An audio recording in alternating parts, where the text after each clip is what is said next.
the HSA podcast. We want to introduce you guys. We're here to share knowledge, give you a different perspective, whether you're a player or a parent. It's just something to just make you think and educate you as a parent, as a coach, as a player. Just something for you to listen to. Right here is Coach Mike Lightfoot. I don't say this lightly, the legendary coach. He's in the Hall of Fame.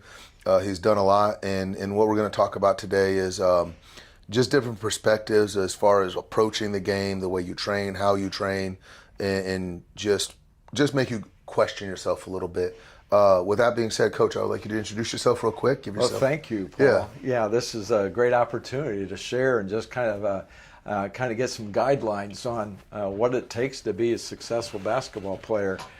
In this wonderful state that we live in, you know, I was fortunate to grow up in the state of Indiana. I was fortunate to be a high school player in Indiana. I was fortunate to be a college basketball player in Indiana. And then I was fortunate enough to be a college basketball coach in Indiana. So, you know, this is a special place and I think lots of times we don't take advantage of all the opportunities we have to make this game a great game for young people that want to be successful but don't know how to be successful. Absolutely. And so I like how I'm going to dig in already. I'm going to dig on already because I know that you're being humble and I played in Indiana, I played in college. Who did you play for? Yeah, I played. I was blessed to play with great people from all the way from fifth grade all the way up, and even when I was a young person, I was fortunate to have a guy named Bob Long that was a college coach that decided to come back and teach at a high school. How that happened, I don't know. So I was fortunate, even at a young age, I was able to play with or coach by incredible people that taught me the fundamentals, taught me the game. But then my high school coach was Steve Longfellow that played for Purdue University, was a teammate of Rick Mount. They got to the final game of the NCAA, I believe in 1969, and so he taught me. He's the one that instilled in me that I think I want to do this, but he taught fundamentals, taught me how to play the game the right way. And then in college, I played for the great Homer Drew, who's also a Hall of Famer, and he taught me not only how to play the game, but how to be a best person at the game. And so I think really, as I look back at my coaching career, I learned from the very best. I think I got, like I said, I think I got a master's degree in coaching from my high school coach, and I got a doctorate degree in coaching from Homer Drew. So real quick, for people that don't know who Homer Drew is, I know who he is, yes. But also about his two children, and what are his sons doing? Yes, I talked to Coach Drew. He was my college coach. He came from LSU. He worked for Dale Brown, and then came to Bethel as my coach. And while he was there, he had two little rugrats running around, Scott Drew, Bryce Drew. And for those that aren't familiar with those names, Scott Drew has been very successful at Baylor, took the program from the death sentence of having a player kill another player and turning that program around and making it a powerhouse. And then Bryce Drew came up at Valparaiso, hit a tremendous shot that everybody sees this time of year, and then also went on and become a head coach at Valpo, then the head coach at Vanderbilt, and now currently is the head coach at Grand Canyon University, where both those guys are now in the big dance, which is something that a proud father, Homer Drew, texted me late last night about. And I want to shift gears a little bit, though, and just add to your coaching background. What about your children? What do they do? Yeah, so both boys, we were very fortunate. Both boys were very, very successful high school coaches. Ryan, who is the youngest of the two, Robbie is the oldest, came and played for me after his high school career. And then right behind him, Ryan, who was the all-time leading scorer at his high school, Northwood High School. And then there's a guy named Sean Kemp that was the all-time leading scorer in our county. And Ryan is second in that area, had a great career. And then really looked at the Division I route. He had many opportunities to go to Division I, but his older brother did a great job of really forcing him to look at the opportunity to play right away for 4 years. And so it was a blessing for me to coach both of my sons, and one was a senior, one was a freshman, and to win a national championship as a dad and as a coach with both players on the team was probably one of the highlights of my coaching career. So I want to dig into this. I really want to get into this because you're saying something that's that's kind of hitting home. I have 4 children, and I'm gonna tell you a little bit. I'm gonna be long-winded. I'm gonna apologize. Yeah, that's fine. I have my dad hat, but then I have my coaching hat. Yep. And I try to explain to parents that I had 100 coaches growing up, but I only had one dad, I only had one mom. Right. And for me, I have a hard time switching hats of now I'm coach, and especially my 7-year-old doesn't understand. He came in here like, Dad, you're mad at work all the time. You're yelling. How did you manage to, or did you pass it off to somebody else of wearing your dad hat and your coach hat? How did you manage those 2 hats? I think that's really a great question, because I think almost everyone that has kids somewhere along the line coach them, either soccer, little league, or they're in the backyard working on rebounding for their son or daughter. So I think so I really spent a lot of time watching Coach Drew with his 2 sons and seeing how he handled them. One of the things I did intentionally, because I felt like someday they were going to be able to play at a higher level, I try not to coach them very much in Little League or any of those type of areas. I left that to somebody else, because I wanted them to experience the voice of somebody else. May it be a good voice or a bad voice. Lots of times they'd come home and complain about their coach in Little League or soccer or whatever, and I said, hey, you know what, you got to deal with it.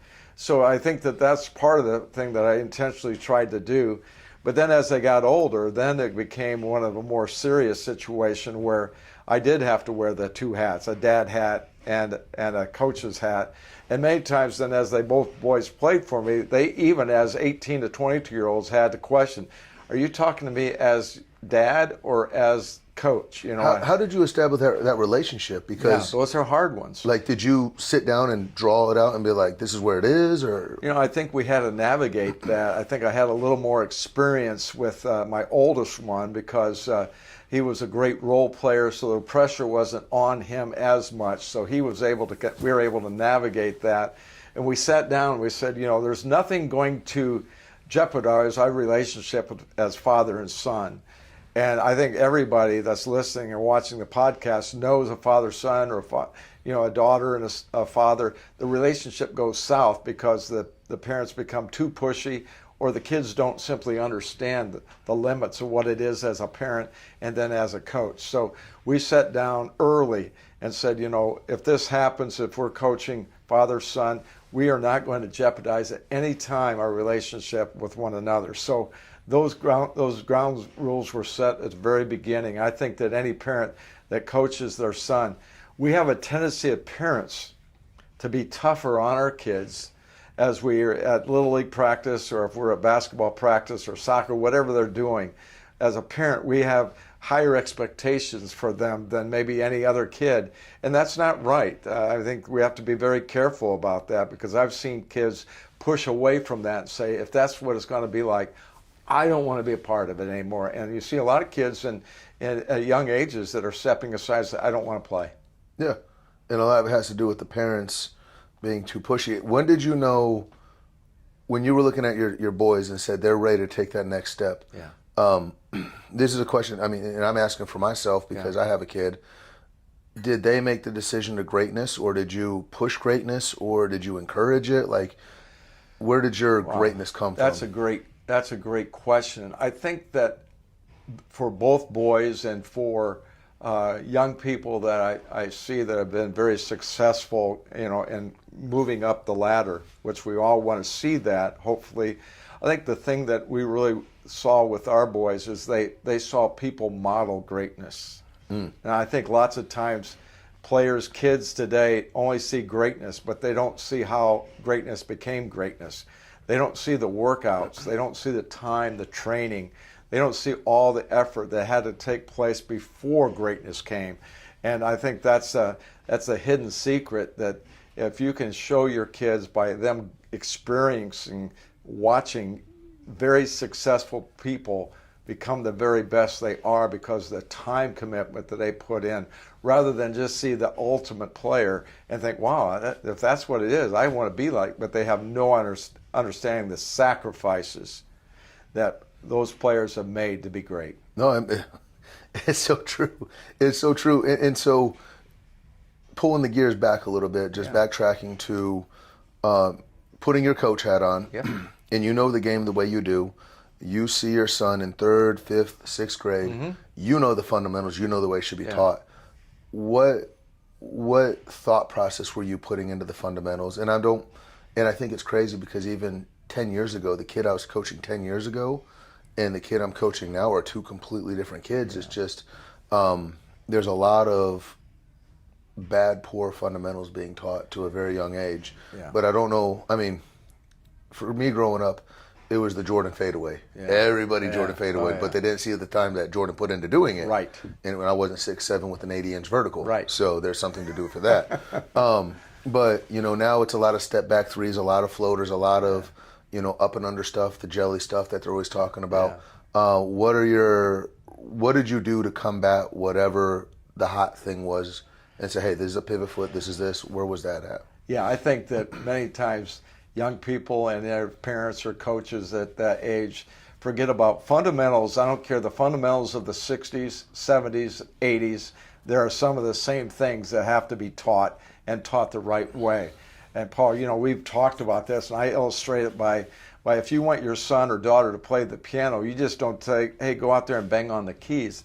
There's a right way of doing things, and that's going to expedite the success of how someone develops their game and their skills. If you don't do it the right way, you can come out and shoot the ball for hours, and we all know those kids that they'll go out and shoot. I go by neighborhoods and see kids out in the backyard shooting, but they're not shooting right. They're not shooting with game speed. They're not doing the things that need to be taught so they will get better, or they will stay basically the same at where they're at. And it's a shame because lots of times kids are putting in so many hours, but they're not being taught how to do it the right way. So fundamentals, I really believe fundamentals were the key. And I don't think they go to part D until they can get A, B, and C done very well before they move on. And unfortunately, there's a lot of people out there teaching so much to these young people that they're overwhelmed or they're poorly taught. You've got to teach them the basics before they can move on to the next level. If they don't know how to do a jump stop and a pivot, why would you try to teach them to do other things before that? You need to be able to teach the basics. And so that's what we did with our sons. They spent a lot of time not doing the AAU circuit. They did that, but most of the time they really learned how to play the game was in the backyard. And I think that's something that's being missed in youth sports today. They're just doing one thing and then they don't go back and work on their own. They'll get a private lesson, they'll get something taught to them, and then they expect that, okay, the next time I come back in 3 days, I'll go through this again. No, they need to go back home and practice that piano lesson. They need to go back home and really work at their game. And it's something to be said for, this is just my take on it. People ask me, I had a kid sit here and say, hey, can I make this team? I'm like, I don't know.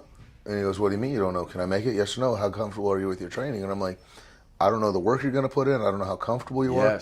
I also don't know, he was a shorter kid, but I also don't know if the guard you're going up against is a 6'5", Magic Johnson. You're not beating him. Right. And so, but I also struggle to promise a kid success because I don't know his work ethic. Yes. But the kids that are very successful, and we have a couple of them here, that I give them homework, and then I turn around the next day, they come back, and I'm like, that looks so much better. You worked on that. And I go, and it's even as interesting as you could do it in the kitchen with your socks and no basketball. Right. Like you can work on your footwork, boom, boom, boom. Right.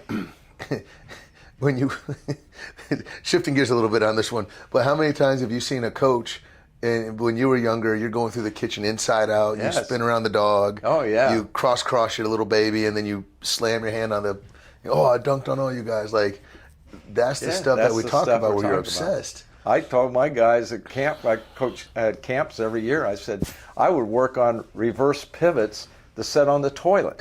I think those are things that, you can be creative. You don't have to be out, in zero weather trying to work on your shot, but you can work on things. You can have a creative mind, and I think lots of times we need young people that become creative on how to get better at the game. They don't have to be in a gym. They don't have to have a jersey on to be a great player. There's a lot of great players out there that weren't wearing jerseys. They just were out in the backyard, or they're getting their butt kicked at the park. Oh. And I think those are the things that You learn by getting around better people and making you better, but it still comes back to the fundamentals and the grit and the determination of that student. Say, hey, I don't want my parents to make me good. I don't want my parents making me good. I've got to have the understanding, even as a parent, I've got to have an understanding this is up to them. This is up to them. They've got to put in the work. They've got to put in the energy. They got to make the sacrifices. When all their other friends are at the pool or, doing snow skiing or doing anything they're doing, they have to make the sacrifice that, you know what, I'm going to stay home and work on my game. And, that's a sacrifice that many young people have to balance. Is it important to them? If it's that important, then you got to put in the work. That's so true. And it's, I think this is the part that I'm hearing that we keep coming back to. They have to want it. Yes. You can't want it. I No. can't want it. No. And there was a young girl that came to me, and she trained for about a month. And I keep track of numbers, and I'm following it. Normally the score on this is about 80. She was getting 14, and then a couple weeks later she got 12, which is not good. And I pulled her aside, and I pulled her parents aside, and I was like, hey, I don't think this is the right sport for you. And they're like, what do you mean? I'm like, well, she could be taking her time in basketball and putting that towards art, which she really loves. And I think she'd do really, I think if she took this time, this hour spending instead of basketball, if she did an art project with it and she loved it, like, you have to find a joy to make sure that you really love it. Did you, I mean, I kind of know the answer to this one. As a coach, we do it. I push my kids to play. I encourage my kids to play, but I don't force them to play. Yeah. Did you find yourself doing that as a coach, like signing them up? And at what point in time did you put your hands off? And what point in time did you say, yeah, you're doing this because your dad's a coach? I think that they felt the responsibility. If you are coaching a team, I think your son or daughter feels that responsibility that I have to be on that team and I have to play well, and they feel that pressure, unfortunately. And I think that's the other thing. I thought my youngest son was going to be a professional baseball player. I thought he was going to be a catcher. I thought that, people told me if you're a left-handed bat, so I made him a left-handed batter and I made him a catcher. And I thought, 8 years old, hey, he's my ticket. He's going to be, and when he got to 11 years old, he said, I hate baseball. It's too slow. And I'm like, oh, my dreams are being destroyed, as a parent, because here I've groomed this left-handed stick, and I thought that, he's going to be gritty, he's going to have a gun of an arm, he's going to throw down people, and it's going to be the easiest way to get into major leagues as a left-handed catcher. And so, I think lots of times as parents, we automatically have like a plan that we want them to be a musician, or we want them to be a great this or that, or maybe I'm an architect or a banker, so I want my kid to be that. And that's not fair to the kid. He's got to find what they're good at and then try to excel at it. Now, I think that's very important that you, as parents, try to steer them in a direction of what it's going to take to be successful, the hard work, whatever it's going to be that they've got to be involved in. And so as a parent, I think I did kind of say, hey, these are the things you're going to, if you want to be good at it, look at the people that have been very successful. Then go out and try to simulate that as in your backyard, or if you're doing training. Make sure you find people who are going to push you. And here's the thing I think parents, I'd like to say to them, it's not very important for them to be the best at whatever they're doing. I think it's more important that they become their best. I think lots of times when I talk to parents, they say, well, what do I have to do to have my son or daughter be a great athlete? I said, a lot of that has to do with genetics. That's your fault. That's not their fault. It's genetics. They may not be 6'9". They may not be able to run a 440 in a record time. So that's on you guys. You brought them into this world, and maybe they just don't have those skills. But you can teach them hard work. You can teach them dedication. You can teach them what it's like to be on a team and be a great teammate. So I think those are the things that are lifelong lessons, because believe it or not, parents, there's going to be a day when they're going to put the ball down. It's over. And, those times, now what did they gain from this experience? Some will look back and say, it was the greatest thing that I learned from that. And there's going to be others that say, I hated it because my parents drugged me to this stuff. And I did it because they wanted me to be a player rather than me be a player. So we have to be very careful as parents. It's funny you say that, because one of my best friends, He was a server. He graduated with a degree in like sociology. Not that there's anything wrong with that, but didn't know what he was doing. And then one day he calls me and goes, I want to go to Auburn, one of the toughest med schools, and I want to be a pharmacist. And I was like, buddy, where's this coming from? And and it was a good like back and forth of like, he put all of his eggs in that basket. And finally I asked him, I'm like, where did this come from? And dead stone-faced, looked me in the eye and goes, there's only one thing in life I gave my whole effort to, and that was basketball. And I know that if I were to take that same effort that I gave to basketball and apply it to med school, I could do this. And for that, he was a very good basketball player. And I was like, I got no argument. I have no argument, because he took that basketball talent that he had and what he learned and applied it, and now he's a successful pharmacist. And I think that's the thing, that I think parenting's hard enough just in this day and age. It's a struggle. But with that said, I think you got to give them parameters and guidelines, and then let them be, decide kind of, okay, what level, what do I really want to do with this? Is this something that I want to become a high school player and play on my high school team, whatever sport, or if I want to train to get better so I may have other goals? That's got to be my goal. So it can't be something that your parents are saying, oh, this kid's going to Duke. That's not fair. And I think lots of times kids are really struggling today in their mental health because they're trying to live up to the expectations of their parents or people around them. They're telling them that you have to do this because that's what you have to do. And that just, in a way, kind of turns them off. So we have to be very supportive of what they love to do. And it may not be what we love to do. Oh, absolutely. And we're gonna shift gears again. We're taking off our dad hat, putting on our coaching hat. All right, it's on. So now you're the head coach. You're the head coach at Bethel. Yep. You were there for 30 years. 30 years. Yeah. Which is I don't know back in the day. Nowadays, you're anywhere for 30 years without being fired. That's unheard of. Yes, it's a different world today. But you're going through and you're looking for recruits. Yes. You won a couple times, right? Yeah, I did. You won the whole thing, right? 7 times. So you could say that you knew what you were looking for. I hope so. And I say that maybe if I still think there was 3 of them I left out there on the plate that I should have had. But so I've won 7, but I lost 10. I think 10 national championships would have been something that I could have won. When you were going through as a coach and you were looking to recruit, what were you looking for? Oh, wow. That's another one. I think lots of times we look for the most talented person on the court or whatever. And talent leads to a lot of good things, but maybe that talented person would not be a coachable person. So I'm looking for someone who's coachable.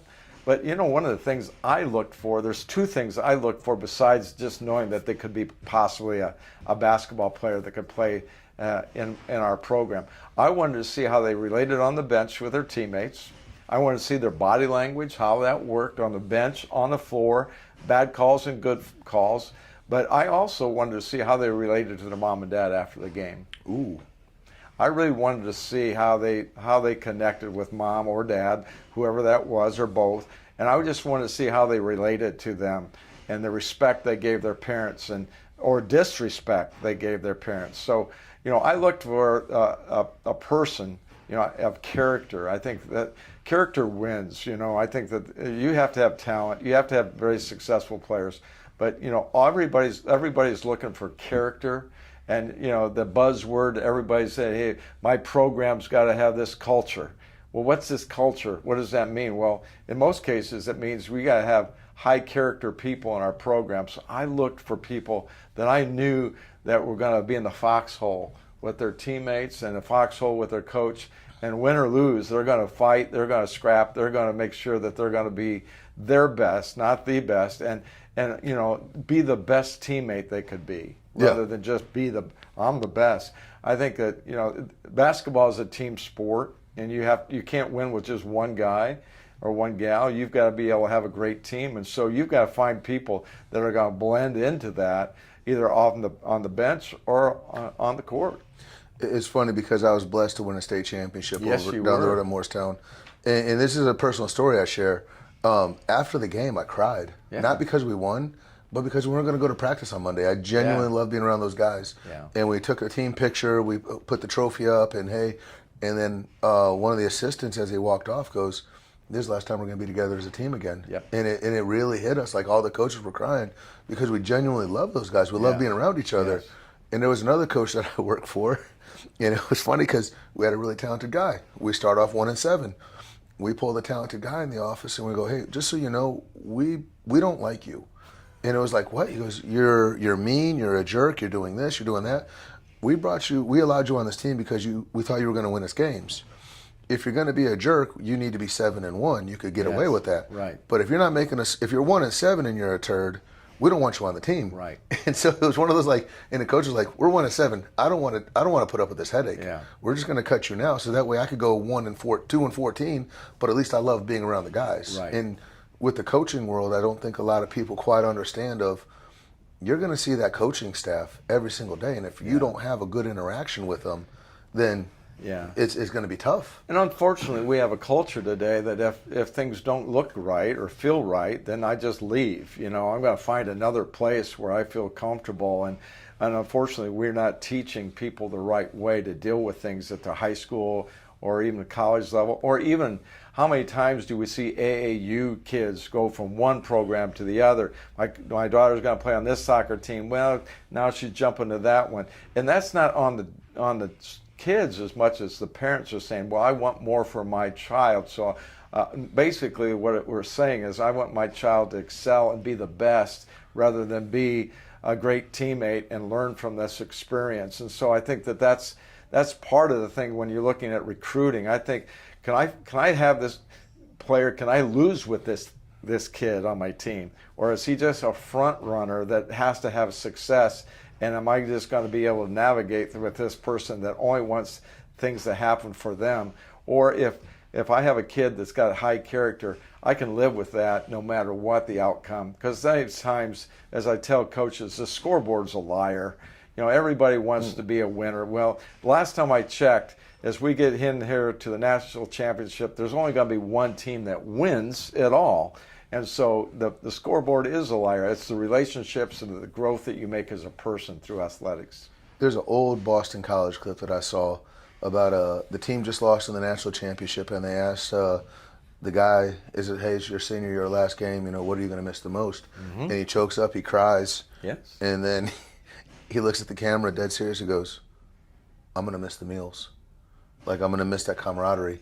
And so to understand that that's very limited. Yeah. And even when I was 17, 18, I didn't understand it. No. And now that I'm officially out of coaching and running the facility, and I'm out of the coaching world, yep.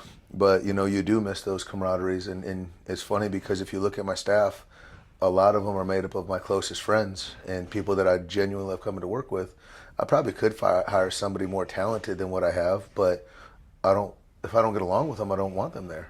Right. If you're not happy in the workplace with the people you're around, then I'd say that's time to reevaluate that. And I think lots of times people don't enjoy, the last study I saw that like 70% of Americans don't like what they're doing. And a lot of times they don't like what they're doing because they don't like who they're working with or working for. And I think that's really sad because sometimes that's on us. That's not on them.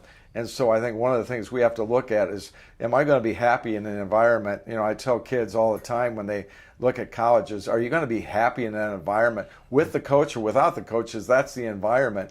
Unfortunately, we're finding a time now where kids are saying it's like a buffet. Rather than just get that one meal you mentioned about, now it's a buffet. Well, I gotta get choices from all the directions, and that we all know as parents, that's not the right way.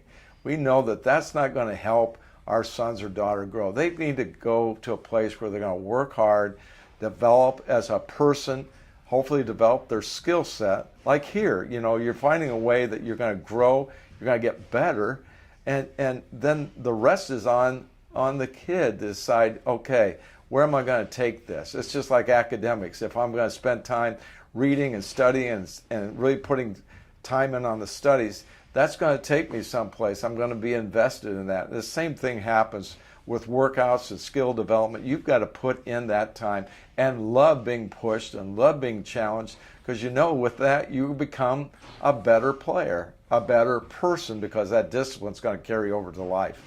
It's amazing how some parents treat struggle like it's a 4-letter word. Oh, yeah. Oh, you can't tell my kid to struggle. No, because we want them to have comfort in everything.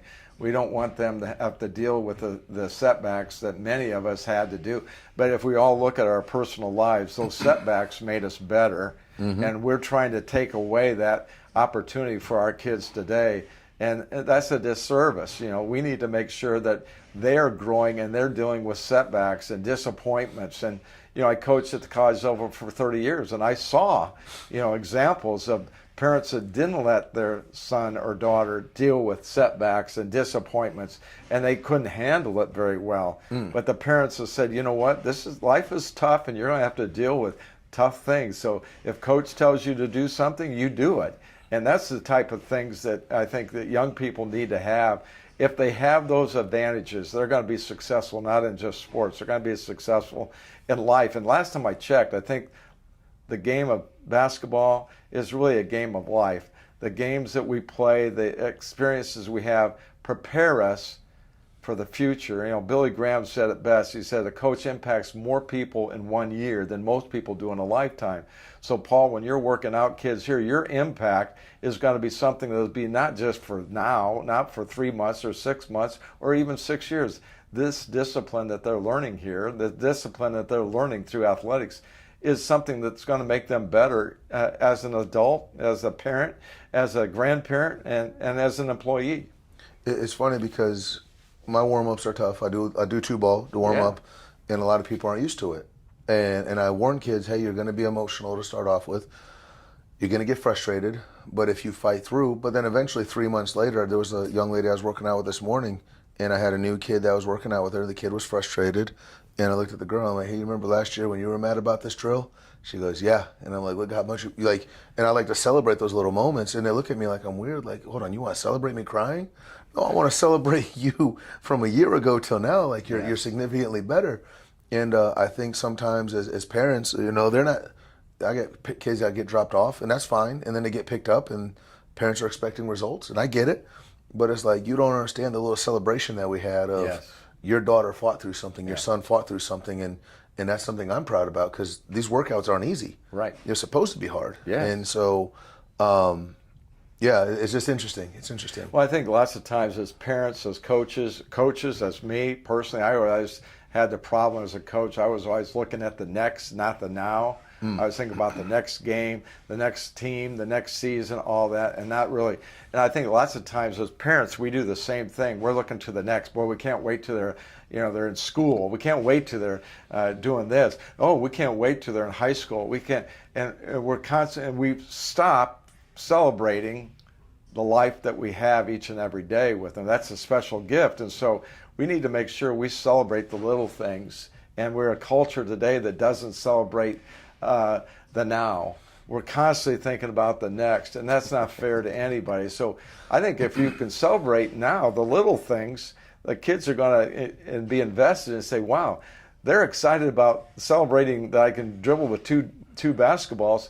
Now I'm going to be excited about the next step I have. And I think parents, we need to understand that we need to celebrate when they come home with a good grade, or when they're recognized by their teacher with character, and they get a little slip of paper that says this person was the great student of the month, or whatever that is. Celebrate those things so they can gain from that, rather than saying, well, this is okay, but we need more out of you next time.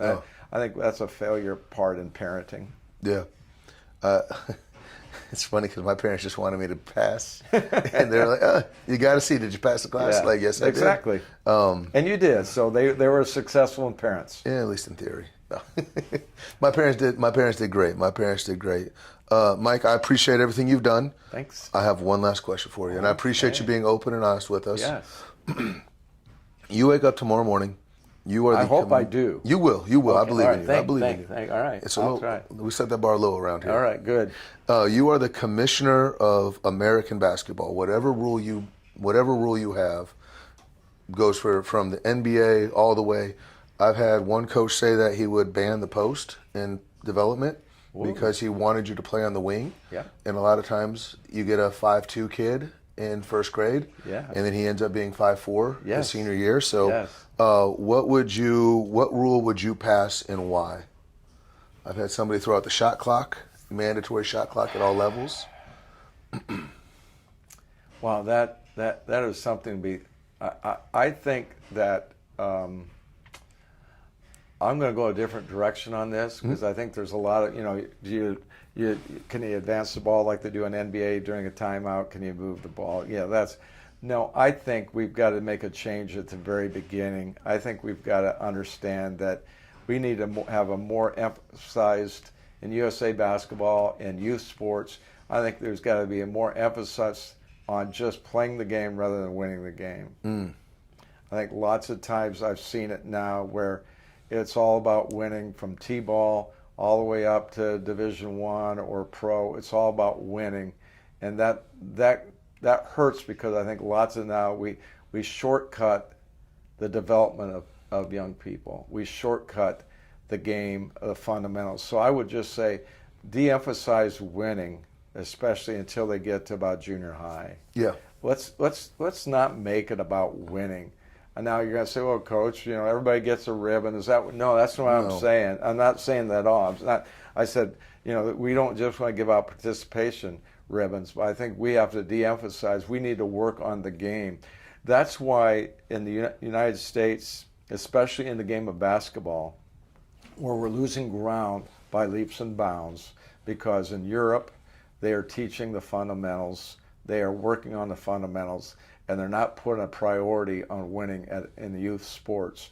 We have flipped that in this country, where now everything is about winning at the youth sports, investing, spending all this money, driving all over the place, playing soccer and baseball and basketball games, and parents are investing so much money of their time and money in hotels and transportation and getting on club teams and doing all that with the purpose of winning. And I think that needs, if we could just flip that and put it back to fundamentals, teaching them the game, understanding the disciplines that I have to have, then the rest of it will take care of itself. But the way American sports are happening, youth sports are happening now, is a travesty, because it is all about money and winning, and it has little to do with player development. This may have been something, I can't remember when I heard it. It may have been a conversation you and I had this weekend. Okay. But there was a baseball coach that was winning. And then this is first, second, third, fourth grade. And then the fifth grade, all the parents are getting back, and he goes, hey, we're going to be really bad this year. And the parents went like, well, why? Does that ring a bell? No, or is that us? Okay. That sounds, I'm intrigued. And he goes, I am playing everybody at a new position. And we're going to be bad because you have to learn how to play every position. I don't know. I can't guarantee you that he's going to be at first base. I can't guarantee he's going to be a shortstop. My first base is going to play outfield. My outfielder is going to play shortstop. We're rotating all of them.